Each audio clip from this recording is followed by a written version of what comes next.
FPX-Cast, com Flávio Paradella.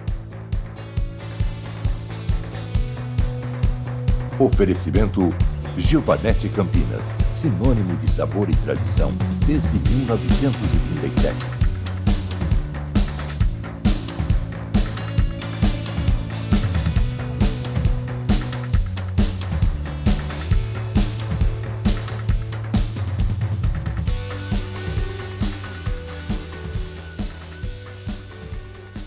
Olá, muito boa noite, está no ar mais um episódio do FPX-Cast, podcast que segue com uma nova fase, né? Agora integrado ao PodConecta da Rede Conecta de rádios, ampliando esse debate público sobre temas que moldam aqui a trajetória da região de Campinas, a política, o futuro realmente da nossa região. E hoje o convidado é o vereador Paulo Haddad, do PSD, líder de governo do prefeito Dário Saad, na Câmara de Campinas. Muito obrigado por estar com a gente, muito boa noite e seja muito bem-vindo ao FPX-Cast com a PodConecta.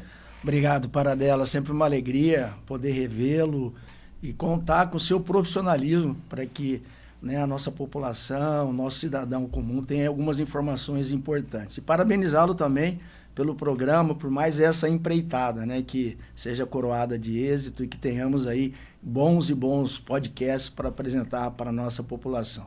Obrigado, vereador. E antes da gente partir para nossa entrevista, peço a todos que se inscrevam no canal. Você que está entrando pela primeira vez, se inscreve aí no canal do FPX-Cast aqui no YouTube, dá o like, clica no sininho, compartilha esse link no WhatsApp para o pessoal poder acompanhar. Lembrando também, agradecimento a todos os parceiros aqui do FPX-Cast. Giovanetti Campinas, sinônimo de sabor e tradição desde 1937, @giovanetti.campinas no Instagram e o site giovanetti.com.br. Também aqui os apoiadores, Barbearia Capita, @Capita Barber no Instagram, tudo isso agora no Instagram. Banca do Rock, @Banca do Rock Campinas. Clube Cultura, @Clube Cultura Oficial. E Leandro Garcês Advogados, @Leandro Garcês Advogados. O FPX-Cast, com PodConecta, tem a supervisão técnica. Hoje não, Hoje ele está de day off, Então hoje, quem está O Lucas está com a gente, hoje aqui nessa supervisão técnica, nos estúdios da Rede Conecta. E a apresentação é de Flávio Paradella, que sou eu. Vamos lá, episódio 59, falar bastante desse papel de liderança, relação base, oposição, projetos essenciais desse ano, Paulo Haddad, e os desafios dessa Câmara de Campinas que está em ebulição já faz um bom tempo, Acho que até antes dessa legislatura a gente já tinha vários problemas. Mas vamos lá, FPX-Cast começando agora, mais uma vez, muito obrigado por estar aqui com a gente, vereador e líder de governo na Câmara de Campinas, Paulo Haddad. Muito obrigado mais uma vez, Paradella, é uma alegria, um privilégio, poder estar aqui com você, estar aqui com você, prestar algumas informações, ter a oportunidade de passar para o nosso ouvinte, o nosso espectador, algumas informações que eu julgo ser extremamente importantes, de como funciona a Câmara, de como funciona o mandato do vereador, tudo aquilo que a gente faz em termos de produção dentro do Legislativo Campinense. E acho importante a gente começar explicando justamente o que é nesse papel de líder de governo, que por muitas vezes é um cargo dos mais delicados, da Câmara de Campinas ou de qualquer legislativo, pensando que tem que ter uma conversa com a base, vindo numa conversa já do executivo e trazendo também aquele diálogo com a oposição. Como é que o senhor define esse papel hoje? Paradella, eu confesso a você que no início eu tive aí um pouco de preocupação, receio não, mas a preocupação de como eu me sairia frente a um desafio que eu acho que é grande, porque hoje nós temos 33 vereadores na Câmara Municipal de Campinas, eu e mais 32, são 33 pessoas que muitas vezes pensam de forma diferente, de origens diferentes, de agremiações partidárias diferentes, enfim, tem aí um entendimento do que é a política, não de forma homogênea, mas cada um no seu entendimento, da sua experiência própria. E para minha satisfação, para minha alegria, eu acho que pela forma com que eu conduzo, não só a minha vida pessoal, minha vida profissional, eu que sou dentista, que sou médico também, eu sempre ponderei pelo equilíbrio. Eu acho que o ponto de equilíbrio, ele nos baliza e nos dá a oportunidade para que a gente possa desempenhar as nossas atividades na sua plenitude. Então, desde o início, eu procurei dialogar não só com os vereadores da base, né, com os meus pares, mas também com a oposição. É bom a gente pontuar que muitos projetos ou muitas indicações da oposição, às vezes elas são pertinentes, elas trazem contribuições para a nossa população. Não é porque é um projeto que não veio da base, não é um projeto do executivo, que a gente tem que votar contrário. Então, esse entendimento, essa troca, muitas vezes, né, que a gente precisa da oposição em projetos que são estruturantes do governo, e eles votam junto, né, com a base, eu acho que não teria dificuldade da gente também ter essa sinalização, esse bom tom de convívio, em votar projetos também apresentados por eles, moções, requerimentos.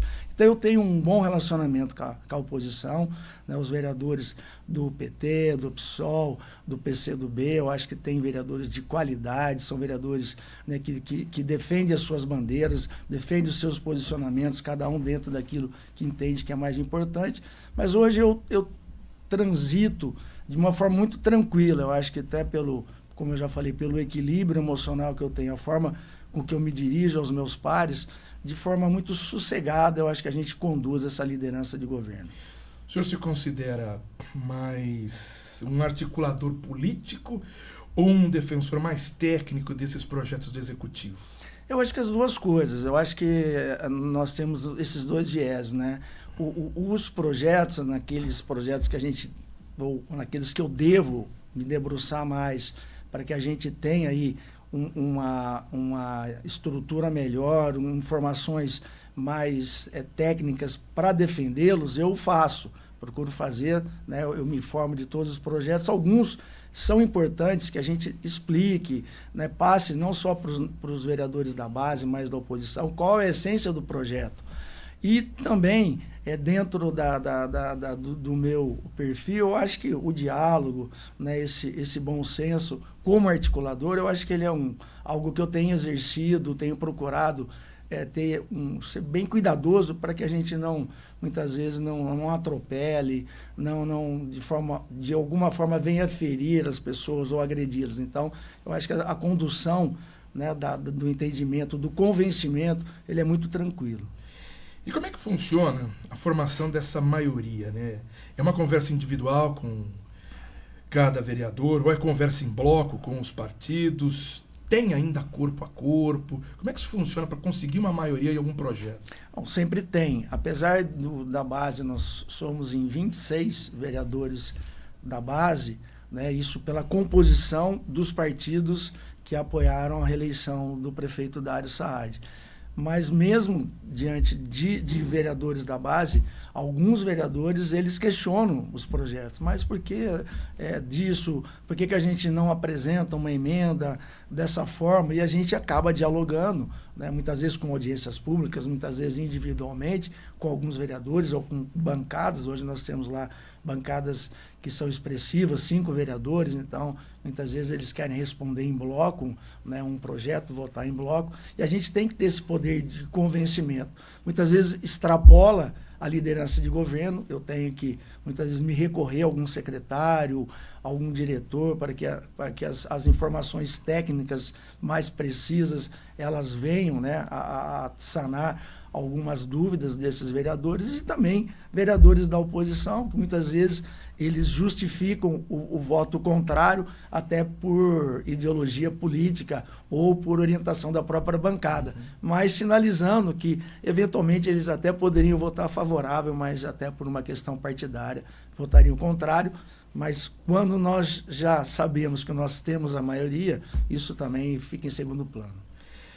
Vou falar um pouquinho desse clima hoje na Câmara de Campinas, Legislativo Campineiro que vive, né? Um momento de tensão. Um momento não, já é uma era de tensão aqui no Legislativo. Agora uma enxurrada de pedidos de comissão processante. Virou instrumento político? Paradela, como você bem disse, né, isso não é de agora, não é perdão, não é dessa legislatura, ele já se arrasta desde a legislatura passada. É claro que os ânimos eles começam a se acirrar a partir do momento que você tem aí sinalizado uma eleição, né, a nível nacional, né, e estadual também, né, deputados, governador, presidente da República, enfim. Então, toda e qualquer manifestação ou alguma sinalização de alguém que possa postular algo maior, muitas vezes ele tende a ser abafado, né? Não estou falando que isso está acontecendo, essas CPs estão acontecendo só por causa disso, mas também pode se instrumentalizar uma CP para que você tenha aí, né, algumas candidaturas, né, de alguma forma ofuscada por conta disso. Mas eu vejo, o cenário ele é geral, ele não é só a nível municipal, né, a nível dos municípios, mas temos no estado e também na federação, né, as câmaras federais, não só Senado, também como Câmara dos Deputados, os ânimos muito acirrados, todo mundo achando que é dono, né, da vida do outro. Mas, especificamente, na cidade de Campinas, algumas situações que foram apontadas, elas poderiam ser passivas, não de uma CP, mas de uma investigação através da corregedoria, uma representação na corregedoria. Em 2023, nós votamos uma reestruturação do nosso Código de Ética. O nosso Código de Ética, hoje, ele tem a previsibilidade de impor algumas sanções, desde uma advertência verbal, desde você tirar o direito de fala do vereador, né, nas reuniões ordinárias, nas sessões ordinárias, até o que aconteceu, né, com a suspensão. Né, o limite são de 90 dias. Então, eu acho que esse regramento, ele não banaliza um instrumento, né, que é uma lei federal, né, um decreto-lei de 2001, de 1967, que é a comissão processante. A comissão processante, ela serve só para as duas coisas, ou para inocentar ou para caçar. Então, se você não tem uma materialidade que leve ao entendimento de que você tem que caçar esse vereador por algo que é muito grave, você vai abrir uma comissão, você vai ter ali uma investigação, né? Você chama lá as pessoas para as oitivas e vai chegar ao final e falar, não, isso não é tão grave. Mas também não poderia passar a mão na cabeça e deixar isso impune. Então, hoje, eu acho que o instrumento, a ferramenta que a gente tem, que deveria ser utilizada para as pessoas, que qualquer cidadão comum, qualquer eleitor, ele pode entrar com pedido de comissão processante e, se ela tiver devidamente instruída, ela será lida e será votada. Então, eu acho que hoje, dentro daquilo que o Executivo Municipal, dentro daquilo que a gente deixou como contribuição na legislatura passada, é apresentar algo dentro da corregedoria que esteja devidamente instruída, que esteja devidamente organizada, orientada, que possa vir a ser investigado e aí sim punir um vereador, sei lá, por uma improbidade administrativa, por um quebra de decoro, algo que realmente, né, possa ser passível de punição e não caçar um mandato de um vereador que tenha lá 4, 5, 6, 7 mil votos, devidamente legitimado pelo voto popular, que cometeu algo, né, que como a gente, como pai, como avô, falou, você tem que ser repreendido, mas não de forma excessiva, mas daquilo que a nossa legislação, daquilo que a regra preconiza. Então, acho que banalizou? Eu acho que banalizou, né? Perdeu a essência. Então, todo mundo pode protocolar uma comissão processante e isso vem à luz, né, da população, chega lá na hora e fala, mas isso aqui não se sustenta. E aí a gente acaba, né, tendo um instrumento que, ora, servia para realmente ser eficiente, de alguma forma, perder o seu objeto. Diante desse fato, né, o Código de Ética da Câmara, a gente fala que o primeiro a ser, né, enquadrado no Código de Ética foi o vereador Otto Alejandro, do PL, que tinha uma comissão processante em curso, caiu, foi rejeitada, os processos criminais contra ele foram todos arquivados, né, na Justiça, porém, ao mesmo tempo, a corregedoria investigava de maneira administrativa, né? Aí não é uma questão criminal, uma questão judicial, mas também questão de um comportamento, porque os vídeos falavam por si. Se não teve um problema na justiça com os guardas municipais, eu estou usando um exemplo aqui desse, que para muitos é uma carteirada que aconteceu ali, mas esse comportamento não condiz com o de um vereador. Foi isso, utilizando então essa parte. Não é tão grave assim para uma cassação, mas existe sim um comportamento que fere o que se pensa de um vereador. E por isso teve esses 45 dias de punição. O vereador que foi o primeiro a ser enquadrado, né? Não, perfeita a sua colocação. Inclusive, essa representação frente à corregedoria, eu assinei, o vereador Ianco assinou, o vereador Permínio Monteiro assinou, o vereador Iabico e o vereador Rodrigo da Farmadic. Porque nós tínhamos a convicção, e já sabendo, né, dos fatos, né, da retirada da queixa da pessoa que se disse agredida pelo vereador, então aquilo que era talvez um processo que seria um processo criminal, ele já tinha perdido o objeto, né? Até por conta do arquivamento. Mas vendo os vídeos que foram publicizados, que a gente teve acesso, nós achamos por bem que ele tivesse sim, né, uma investigação pela corregedoria e que se aplicasse as sanções cabíveis pelo ato, por aquilo que ele fez, pela quebra de decoro, que a gente tinha aí uma leitura de que houve quebra de decoro.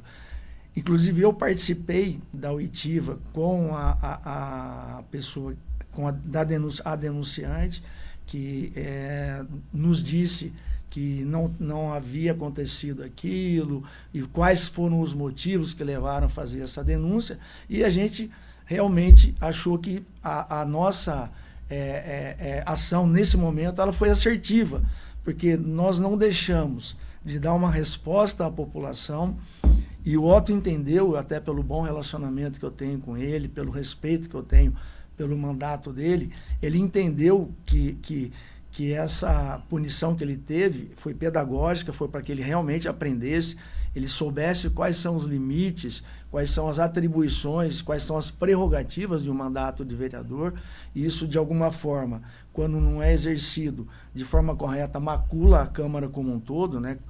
Se você pegar aquilo que aflige um vereador, de alguma forma ele acaba impactando na Câmara como um todo. Então ninguém fala do vereador A, B ou C, fala da Câmara Municipal de Campinas, como você bem disse, e tem razão, quando você se refere à Câmara como um todo. Então nós temos que estar atentos a isso. Então, nesse momento, eu acho que aquilo que foi imputado a ele foi correto, né? Se tivesse uma punição maior, vamos supor que fosse o teto de 90 dias de afastamento, se nós tivéssemos algo que fosse mais impactante ou mais grave, qual seria a dosimetria, né, para essa infração, essa infração desse próximo vereador, que eu espero que não ocorra? Não tem. Então, eu acho que nesse momento a corregedoria ela acertou 45 dias, eu acho que não é pouco, mas também não é muito, então acho que é a medida correta para aquilo que foi apurado, né, e aquilo que realmente já tinha sido publicizado e arquivado. Então, eu acredito que hoje nós temos um instrumento que ele pode ser pedagógico, repreendendo o vereador ou a vereadora naquilo que cometeram, e não deixa, né, as coisas passar a mão na cabeça, panos quentes, enfim, e a coisa caminhar sem nenhum tipo de sanção. Voltando e utilizando essa palavra, né, pedagógico, o quanto essa pedagogia movimentou esse clima hoje na Câmara de Campinas com os outros vereadores? O que isso mudou lá nos bastidores, nos corredores da Câmara? Eu acho que esse processo de aprendizado pedagógico ele já vem de algum tempo, né? Alguns vereadores que tiveram comissões processantes abertas para que fossem apurados, quebra de decoro ou outras infrações, eles já têm hoje uma forma de agir, de interagir, de exercer seu mandato diferente, né? Haja visto alguns vereadores que foram, né, assim, tiveram aí um mandato, uma situação bem difícil. Eles acabaram tendo a não aprovação da cassação, ou a rejeição, por detalhe. Mas, enfim, alguns já se depararam com essa situação, outros que são mais equilibrados, que eventualmente, né, participaram mais proximamente, fazendo parte das comissões, como membro, como relator, também tem uma leitura de que isso é algo que a gente tem que trazer como regra para o legislativo, a boa conduta, a forma correta de você exercer seu mandato. Enfim, eu acho que o processo pedagógico ele é constante. Então, lá o aprendizado é constante. Às vezes, algo que é pequeno pode se transformar em alguma coisa grande e aí você perdeu o controle. Mas eu acredito que não foi ruim o Paradela. Por pior que seja, eu acho que a gente aprende muito na dor, né? No amor é fácil aprender, mas na dor eu acho que ele é mais emblemático, ele cala mais fundo, e tenho certeza que esses vereadores que eventualmente tiveram aí algumas situações difíceis, que foram apontadas, que foram apontados como vereadores que cometeram algo que não é da prática, né, de uma boa política, de uma boa condução dos seus mandatos, eles estão revendo alguns posicionamentos. E dentro dessa pedagogia também e de um balizamento, de um parâmetro a partir de agora, o senhor teme a utilização desse código de ética, de investigação da corregedoria, de colocar aí toda e qualquer acusação para dentro da corregedoria, dentro de um código de ética, para que não seja colocado como uma CP, para que não vá para cassação. Então nunca mais teremos cassações em Campinas, ou processos, né, de cassações em Campinas. Vai para a corregedoria porque será mais branda, entre aspas. Isso pode acontecer? Eu acredito que não vai se banalizar, né? Como eu bem disse... Porque a gente sempre age um jeitinho, né? É complicado. Os crimes, as ações, né? Tudo ele é muito ponderado, aquilo que realmente ele justifica uma punição, ou, nossa, o que você fez é muito grave, né? Isso não poderia ter acontecido. Eu acho que esse balizador, ele é importante. O que a gente não tinha era justamente o contrário, o inverso, né? Você não tinha um instrumento para punir o vereador, era apenas uma comissão processante, caça ou não caça. E a gente já sabia, eu sempre fui muito tranquilo e muito propositivo. Essa comissão, ela vai ser instaurada, mas ela não vai caçar o vereador. Por quê? Porque não existe materialidade. Se não foi transitado em julgado o crime que ele cometeu, nós vamos estar imputando, né, uma sanção política que o próprio Ministério Público, na sua análise daquilo que é criminal, pode inocentá-lo. Então, nós estamos antecipando algo que não vai acontecer lá na frente. Diferente, por exemplo, vamos citar um exemplo, que você participou ativamente da CP, que caçou Hélio de Oliveira Santos. Ali, estava tendo uma investigação sobre algum ilícito que foi cometido dentro da Sanasa, e o Hélio não havia sido citado, mas algumas situações estavam se tornando mais claras, apresentando alguns indícios de que o prefeito estava envolvido em algo que não era lícito, ou era ilegal, ou cabia dentro daquilo que se entendia como infração política administrativa, crime de responsabilidade. Então, foi aberta uma comissão processante e ele foi cassado. Você participou ativamente disso. Eu acompanhei de longe, mas acompanhei. Então, aí sim teve materialidade. Agora, especificamente de vereadores, só teve um caso, mas que o vereador renunciou antes de ser cassado. Mas seria cassado. Eu não tenho dúvidas, porque o vereador foi o réu confesso. Ele confessou que tinha cometido um crime. Eu não sei qual a razão, se realmente foi para se livrar de alguma coisa maior. Enfim, mas aquilo que foi publicizado, aquilo que veio à tona dentro do que estava sendo investigado, dava argumentos, era indício de que o mandato do vereador poderia ter uma punição política administrativa, que era a cassação do mandato. Agora, a corregedoria, o corregedor é o Carlinhos Camelô, eu tenho certeza que diante de algumas representações, ele vai apurar se aquilo ali procede ou não, vai dar sequência ou não. Vou falar um pouquinho da agenda, né? Agenda para essa Câmara de Campinas em 2026, os projetos mais importantes. Qual que você coloca, vereador Paulo Haddad, os 2 ou 3 projetos que sejam aí essenciais para serem votados e aprovados por parte do governo para esse ano? Bom, eu acredito, primeiro, o orçamento, né? Sempre é um grande desafio, né? A lei de diretrizes orçamentárias, um orçamento que hoje está mais de 11 bilhões de orçamento para 2026. Então, é você se debruçar naquilo que vai ser aportado tirando aquilo que é obrigatório, né?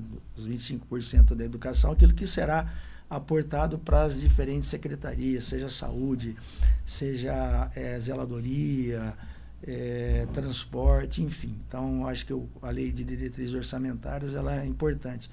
E também puxando um pouquinho a brasa para a nossa sardinha, vereadores, lembrar, né, das nossas emendas impositivas.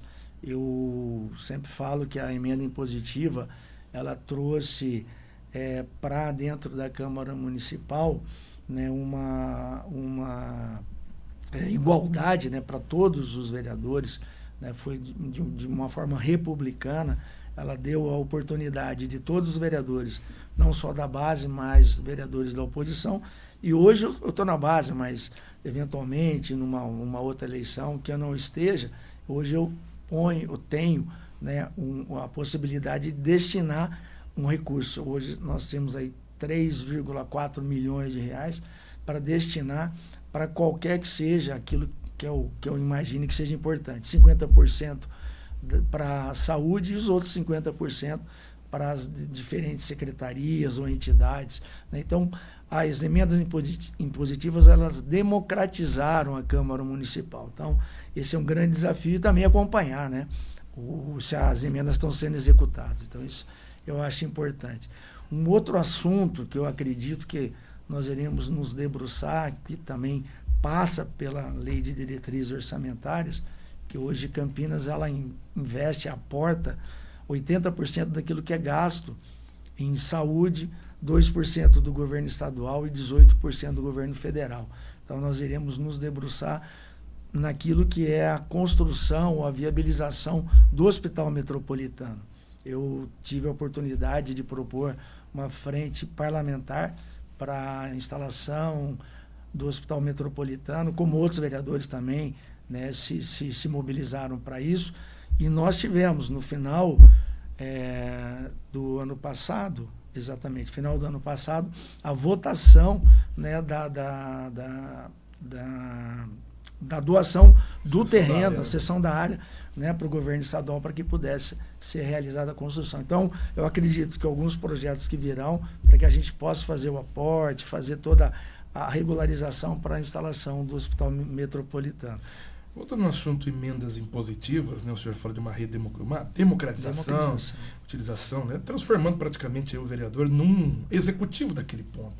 Mas essas emendas já deram alguns tremores também na Câmara, né? Tivemos aí investigações sobre o uso de emendas para eventos culturais que poderiam estar superfaturados. Também a situação de estilo de rachadinha, tá? A investigação no Ministério Público sobre o uso da emenda para a Irmandade de Misericórdia. Bom, o senhor fala de democratização, mas como fiscalizar isso de maneira que seja extremamente transparente para que a gente não fique também com o pé atrás nesse tipo? Está dando dinheiro na mão do vereador, estão fazendo o que querem. Paradela, eu acho que são duas situações que eu julgo ser muito importantes, extremamente importantes. Primeiro, o próprio vereador, né, acompanhar a execução das suas emendas. Partindo da premissa que existe algo que é ilícito, então aí já não fica só a cargo do vereador. Eu tenho essa tranquilidade de falar com você em relação a tudo que macula a imagem da Câmara e do vereador. Eu não tenho dificuldade de, eventualmente, trocar qualquer que seja um assessor meu, por conta de eu ter algum vínculo que não seja só assessoria e trabalho com o assessor. Então, eu fico muito tranquilo de passar para você como eu conduzo o meu mandato. Eu acho que se eu me permitir, né, sair de uma zona de conforto no meu trabalho, na minha atividade profissional, que é o meu carro-chefe, para me permitir ao legislativo, já tinha a convicção de aquilo talvez não me desse todo o suporte ou aporte financeiro para que eu honrasse os meus compromissos. Mas eu continuo ainda dentro do tempo que eu tenho, disponibilizo, a administrar parte no consultório e também parte com o mandato. Então, esse problema está sanado. Agora, quanto à execução, a fiscalização tem que ficar por conta, né, do executivo, né, as diferentes pastas, né, que muitas vezes elas têm destinadas valores, elas têm que se debruçar nos contratos. Eu tive ali a contratação de um cantor, de uma banda, enfim. Eu acho que é a fiscalização. E outra coisa, nós temos hoje um Ministério Público, qualquer que seja, né, a provocação junto a essa entidade ou a essa ferramenta que nós disponibilizamos, né, nós temos a nosso dispor, fazer ali uma representação e as investigações serão realizadas. E acredito, e eu acho importante, hoje nós trabalhamos em tempo real. Tudo que não é legal, tudo aquilo que não é ético, não é moral, está sendo, né, de alguma forma visto, seja por câmera, seja através de áudio, seja por desconfiança. Mas isso aqui pagou tanto, não, né, a coisa não... enfim, e às vezes as próprias pessoas, elas caem em contradição, né? Como é que o cidadão, e a gente vê isso na vida privada, como é que um cidadão tem uma vida de ostentação ganhando o que ganha? Sim. Então, as pessoas se entregam, né, no dia a dia, enfim. Não somos nós os inquisitores. Eu falo que o meu maior inquisitor é a minha consciência. Eu ponho a cabeça no travesseiro, deito e durmo. É claro que, como eu já estou um pouquinho mais velho, às vezes eu não durmo tanto quanto eu precisaria dormir. Às vezes a gente acorda de madrugada, enfim. Mas com a tranquilidade de que está fazendo tudo certo. Vereador Paulo Haddad, o senhor citou a LDO, também esse acompanhamento do Hospital Metropolitano, né, de sair realmente do papel, está ainda em fase de execução, a gente está nessa expectativa ainda da licitação, que deveria ter saído no final do ano passado. Era promessa, mas teve essa sessão da área, um pouquinho de complicação na estrutura, mas agora fica essa expectativa, pelo menos nesse primeiro semestre aqui, a licitação, o edital ser apresentado, e aí vejamos se até o final do ano a construção mesmo propriamente dita começa. Nessas conversas dentro dos bastidores, eu queria fazer uma pergunta sobre base, né? Você já está há um bom tempo como líder de governo, foi vice-líder de governo anteriormente. Hoje, essa legislatura tem uma base mais coesa do que tinha a legislatura anterior? Porque a gente fala de uma certa renovação, tem novos nomes mais jovens ali, até certo ponto mais ideológicos. E na conversa, né, dos bastidores, para esse tipo de projeto estruturante, de concessão, de verificação de contratos e tal. Hoje está mais fácil conversar com essa base, porque antes você tinha um pessoal um pouco mais de 5, 6 mandatos, pessoal que era cabeça branca, alguns eram com mais cabeça, a gente chama de cabeça branca, né? Alguns estavam meio a caju, mas segue. Mas são pessoas mais experientes que às vezes mandavam, apesar de serem da base, pode ser até de partido de prefeito ou do vice, mas mandavam certos recadinhos em determinadas... Hoje ficou mais fácil conversar com essa legislatura, apesar de todos esses tremores? Paradela, é claro que o tempo, né, as situações de provação, de muitas vezes de você se superar em algumas situações, alguns projetos mais emblemáticos, em que a opinião pública ela gera mais discussão, mais cobrança, elas vão forjando, né, fazendo que os vereadores eles fiquem mais experientes, eles tenham mais convicção naquilo que eles farão. né? Alguns vereadores de primeiro mandato eu vejo com bons olhos, já com experiência, alguns já participaram de alguns gabinetes, então eles não estão lá, né, de forma pura e simplesmente aprendendo o que está acontecendo, já conhece como funciona. É claro que você tá no banco de reserva é uma coisa, quando você entra para participar do jogo, às vezes você pode ter aí uma certa ansiedade, mas eu vejo com bons olhos, os vereadores eles têm correspondido, a base tem correspondido, ela vota coesa, né, nos projetos do Executivo. É claro que alguns vereadores, eles vêm, né, de algum viés ideológico um pouco mais arraigado, com a própria conotação, com o próprio, hoje, a configuração política, direita, esquerda, extrema-direita, extrema-esquerda, muitas vezes gera, né, nesse vereador, nessa vereadora, alguns questionamentos. Isso eu não posso votar. Então, tenta justificar uma situação até por conta de ideologia. Mas, a partir do momento que você faz parte de um time, né, uma agremiação, você tem que, eventualmente, superar, né, porque você sabe que isso é importante. E o convencimento, como eu já falei para você no início, a gente traz para o vereador, para ele poder ter subsídio, ter informações, muitas vezes até passar essas informações para o seu eleitorado. Olha, eu estou votando isso por conta que isso é importante, enfim, né, para que essas informações sejam prestadas. Se o eleitor ou se as pessoas irão concordar, aí já é diferente, aí a história é outra. Mas eu vejo com bons olhos.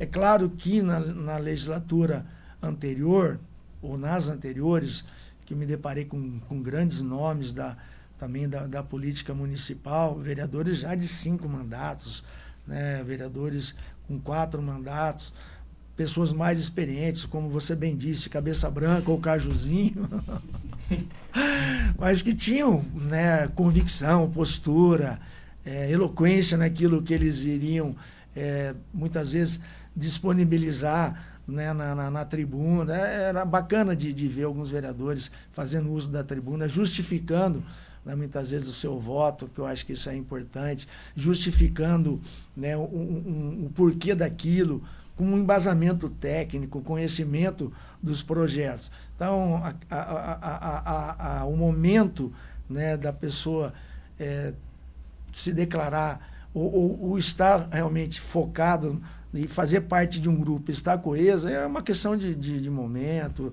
de oportunidade, de crescimento dentro do legislativo, né, se encontrar dentro do legislativo. Alguns chegam e falam, nossa, mas é isso que eu vim, né? Vou passar aqui, essa é uma situação. As coisas são muito dinâmicas, né? Essa troca que muitas vezes as pessoas falam, tem uma troca. A troca é a troca de você me ajudar, eu te ajudo. Se eu tenho um projeto, eu te ajudo no seu projeto, eu te ajudo a escrever, a construir, você me ajuda na sustentação, enfim, eu acho que essa é a grande troca que a gente tem. Informações, conhecimento, oportunidade de, muitas vezes eu, né, até por estar ali numa idade, né, que já me trouxe um pouco de maturidade, um pouco mais de situações, né, muitas vezes de enfrentamento, a gente pega uns vereadores um pouco mais novos e procura passar para eles que têm são mais impetuosos, né, são mais afoitos, uma situação de mais tranquilidade, coerência para poder lidar com a ansiedade deles também. O senhor citou, né, vereador Paulo Haddad, a polarização. E esse é realmente o tema nessa sequência. Então, uma coisa está levando a outra aqui na nossa conversa. Polarização, há muito tempo já está instalada aqui no país. Há quanto tempo a gente fala, né, sobre a nacionalização dos debates em câmaras municipais. Esse ano, eleições 2026, eleições nacionais, e a Câmara vai ter aí também vários candidatos a deputado estadual, deputado federal. Tem aí, os partidos estão montando seus times de futsal, né? Para sair. Mudou o comportamento e essa expectativa de tendência de nacionalizar o debate na Câmara agora? Ainda mais? A gente já tem visto isso desde o final do ano passado, né? Eu acredito, Paradela, que muitas dessas posturas, né, diante do Legislativo Municipal, as falas na tribuna, interpretação de alguns personagens. Eu não vejo no trato do dia a dia vereadores ou vereadora que às vezes sobem na tribuna, né, para ser muitas vezes eloquente, mais incisivo, né, e contundente na sua fala, provocando agremiação A ou agremiação B, extrema direita ou extrema esquerda. Muitas vezes no trato do dia a dia a pessoa ela não é aquilo, ela é diferente. Claro que as convicções são as mesmas, os ideais são os mesmos, os objetivos a serem alcançados são os mesmos, né, que ela reporta na tribuna, com aquilo que ela pratica no dia a dia, mas esse enfrentamento muitas vezes passa por criação de um roteiro e de um personagem. É até interessante a gente ficar ali muitas vezes observando e pontuando, mas cada vez mais eu acho que os ânimos irão ficar mais arraigados, né? Os debates serão mais acalorados. É claro que alguns vereadores, eventualmente, eles terão que se dedicar mais às suas campanhas eleitorais, então eles vão criar conteúdo para jogar nas suas redes sociais, para que sejam divulgados e eventualmente analisado, avaliado pela população. Isso vai qualificá-los ou não, mas eu acredito que essa polarização ela vai se intensificar, eu não tenho dúvida quanto a isso. Eu só espero que nós permaneçamos num bom tom, numa discussão republicana e também não deixando, né, de atender as nossas pautas, né, que hoje são importantes para a nossa municipalidade. O senhor pretende disputar as eleições agora? Para dela, eu vou ser muito sincero com você, eu saí da eleição municipal, né, a eleição a vereador, que eu fiquei muito feliz, agradeço aos meus quase 4.000 votos, foram 3.961 votos, eu tive aí um crescimento de 120%, foi a minha melhor votação. A gente sempre teve dificuldade, eu acho que, de apresentar aquilo que a gente tinha como produção legislativa. Então eu estou feliz com o que aconteceu comigo, né, na eleição passada, né, 2024, estou muito feliz com aquilo que aconteceu.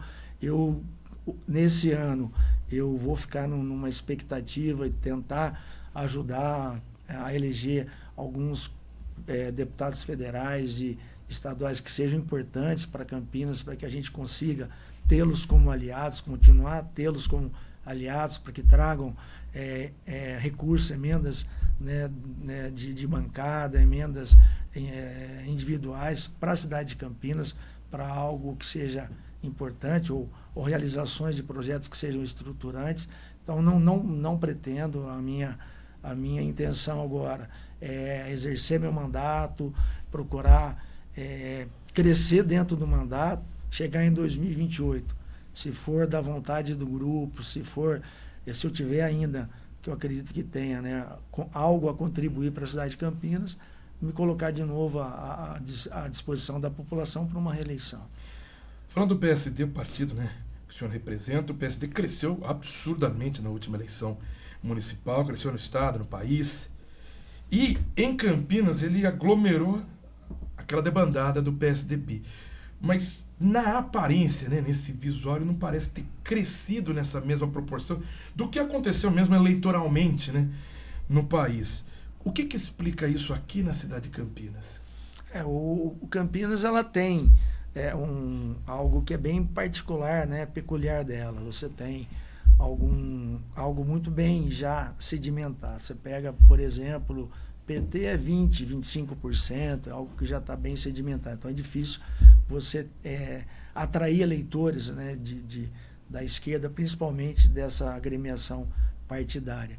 O centro-direita, ele também já via, né, com o PL e outros partidos mais à direita, republicanos, por exemplo, centro-direita, já também com uma fatia bem representativa.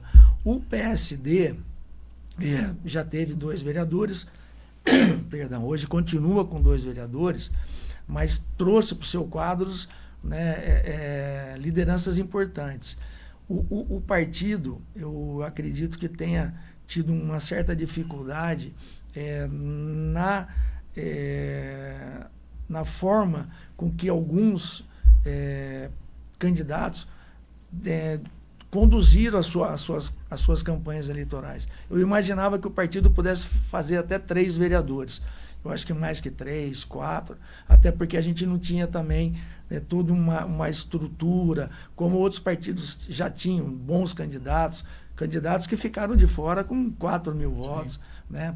Você pega lá PSB, pega o próprio Republicanos, né? O PL, são partidos que estavam com os seus quadros já compostos com grandes lideranças, com nomes, né, de vereadores e também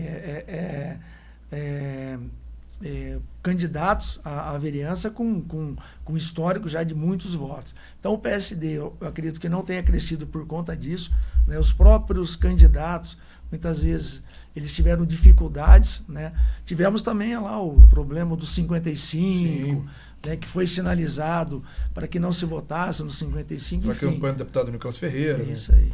Eu acho que isso atrapalhou. Até acredito que a gente teria feito a 3ª cadeira. Seria importante para que, né, dentro do legislativo a gente tivesse até maior representatividade. Isso se faz por conta, né, de cadeiras, indiscutivelmente. É claro que individualmente nós temos a leitura de que você é importante, então você é conduzido àquela comissão, presidir aquela comissão, mas mais do que isso. 3 cadeiras, seria um diferencial, né? Seria, acho que, a 2ª bancada. Quando a gente faz um diagnóstico desse perfil, né, do PSD, mesmo nacional, né, o senhor tem esse perfil desse partido PSD, assim como os mandatários, a executiva, né, Adriana Flose, Guilherme Campos, deputado federal Carlos Sampaio, que histórico no PSDB, migrou para o PSD, e também toda aquela migração que aconteceu dos PSDBistas, os tucanos, para o PSD. Há uma cara de PSD. Mas hoje o perfil na Câmara tem o senhor e tem Nelson Osseri. Não é uma crítica ao vereador Nelson Osseri, mas eu não vejo ele nesse perfil do partido. Ele parece estar mais perto do PL ou do novo, esse novo, né, atual, do que do próprio PSD. E ele seria esse, queira ou não, o cara para chamar votos naquele momento. E aí teve aquela campanha do Nicolas Ferreira. O PSD ainda está se encontrando aqui em Campinas? O projeto, né, de construção, ele é dinâmico, não resta dúvida. Nós estamos sempre procurando melhorar, crescer, até individualmente como seres humanos. Eu tenho uma relação muito boa, fraterna com o vereador Nelson Osseri, gosto muito dele, né, tenho um relacionamento com o próprio pai, o seu Nelson, enfim. E o Nelson, ele tem aquela impetuosidade que é particular dele, que é peculiar dele, ele tem, né, esse viés de enfrentamento, enfim, a gente tem que respeitar, né, porque esse é o modus operandi dele, não tenho críticas àquilo que ele faz. Muitas vezes eu tenho que contrapô-lo em algumas situações, até por conta da minha atribuição como líder de governo, para que ele não traga, né, alguns assuntos que acabem obstruindo a pauta. Então, às vezes algumas discussões no bom sentido que eu tenho com ele são adequações se fazem, né, por conta de a gente adequar a algumas apresentações, algumas propostas, algumas proposições dele, para que se adequem a uma situação que é importante, que é mais urgente quanto da aprovação de alguns projetos. Então, de repente, ele apresenta lá uma moção, um requerimento. Vai gerar uma discussão que a gente não vai acabar com aquilo, mas nunca. Enfim, então a gente tem que ter um bom senso de saber que aquilo é importante para ele, mas existem situações também não menos importantes para a Câmara, para outros vereadores, para o próprio Executivo, né? E que eu tenho que me desdobrar para que as coisas ocorram. Projetos também que ele possa apresentar, que gerem discussão, polêmicas, a gente entre a esquerda e vice-versa, né? Projetos da esquerda que gerem discussões também com a direita, com a extrema-direita. Mas eu tenho certeza que o partido ele está num processo dentro da cidade de Campinas. Você citou bons quadros, né? Hoje o nosso deputado Carlos Sampaio, Adriana Flores, a nossa secretária, que eu tenho admiração e respeito por ela, dentro da condução, né, da secretaria, ela deu uma nova dinâmica, ela trouxe um modus operandi diferente para a secretaria, até pelo próprio perfil dela, né? Ela é empreendedora, ela é uma pessoa muito dinâmica, né? O Guilherme Campos, como você já falou, pelo todo o histórico dele dentro da política municipal. Então, acho que o partido está em crescimento. Eu acredito que para 2028 tenhamos aí talvez a oportunidade de crescer, né, dentro das eleições municipais, talvez ter um protagonismo, né, na decisão daquilo que irá compor, na composição de uma possível chapa para disputar a Prefeitura de Campinas. Enfim, eu acredito, né, que num crescente, com coerência, bom senso, equilíbrio, muita discussão e muita ponderação, tem tudo para o partido também ser um grande partido dentro da cidade de Campinas. O senhor falou de uma composição lá para 2028, mas tem uma coisa já chegando. Falta tanto tempo assim. Porque hoje, a gente já está aí, finalzinho de fevereiro, está arrumando, e esse é o último ano, né, do mandato do presidente Luiz Rossini, que está em seu segundo mandato, que não tem reeleição, né? Está numa nova legislatura, mas foi reeleito, ponto. Entre aspas, reeleito. Existe, pelo menos na minha visão, um padrão dentro dessa organização governamental, desde Jonas Donizete, passando também por Dário Saad, ou seja, com a conversa lá com o Vandão, de que o líder de governo se torna, na sequência, o candidato à presidência da Câmara. Aconteceu assim com Rafa Zimbaldi, aconteceu assim com Marcos Bernardelli, aconteceu assim com Luiz Rossini. Só teve uma mudança no meio do caminho, que foi o Zé Carlos, que na verdade seria o Marcos Bernardelli, mas ele não se reelegeu, e aí, e justamente nessa mudança aconteceu aquilo tudo, né? Bom, vamos lá. Senhor, seria um nome realmente para disputar essa eleição na Câmara no final desse ano? Paradela, eu confesso que eu ficaria assim, feliz, né, se o meu nome fosse cogitado, se eu pudesse ter a oportunidade. Eu acho que a partir do momento que você se permite algumas situações na vida, você tem que crescer. Eu, quando me formei em odontologia, depois fui fazer cirurgia bucomaxilo, na sequência eu fui fazer medicina por conta do que eu fazia, era extensão de limites. Eu procurei, de alguma forma, me amparar legalmente e tecnicamente para que eu exercesse a minha profissão na sua plenitude. Então, por muitos anos eu fui referência aqui em Campinas, naquilo que eu fazia em termos de cirurgia, reconstrução, toda a parte de trauma, não só para Campinas, mas sul de Minas, vinham pacientes até da Bahia para que a gente pudesse operar. E eu confesso a você que profissionalmente eu sou uma pessoa muito realizada, né? Formei bons alunos dentro da faculdade de odontologia da PUC, enfim, só para traçar um paralelo. Dentro da legislatura, eu tenho uma história de muita perseverança. Foram 5 eleições até que eu pudesse ser eleito. Então, a primeira eleição fui o terceiro suplente, a segunda eleição primeiro, na terceira primeiro suplente, na quarta eleição primeiro suplente. Aí o Jonas Donizete, né, ao quem eu sempre falo que gratidão nunca prescreve, sou sempre grato a ele me deu a oportunidade de exercer o mandato de vereador.